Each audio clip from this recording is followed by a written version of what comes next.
ఈరోజు డీమార్ట్‌కి వెళ్దాం అనేసి వెళ్ళినాము. అసలు ఫుల్ పబ్లిక్ ఉన్నారు. లోపల వీడియో తీయడానికి అస్సలు కాలేదు. సామాన్లు అన్నీ తీసుకొని బయటికైతే వచ్చేసిన. దీపుకి వెళ్ళే ముందు చెప్పినాను, దీపు 2000 కన్నా ఎక్కువ కాదు బిల్ అని చెప్పిన. కానీ 2500 అయింది. దీపు ఇంక బైక్ తీసుకొని వచ్చిండు. సామాన్ అంతా బైక్ మీద పెట్టుకొని రిటర్న్ అయినాం ఇంటికి.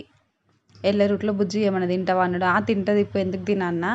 అవునా, అంత సీన్ లేదు నాడు, పొద్దున కాలు తొక్కమంటే తొక్కినవా, నేను ఏమి ఇప్పియా అనేసి తీసుకొని పోతుండు. రివెంజ్ ప్లాన్ చేసి అనుకునే లోపే వెళ్ళి ఒక షాప్ దగ్గర ఆపిండు. ఇక్కడ చికెన్ వింగ్స్ ఆర్డర్ చేసిండు.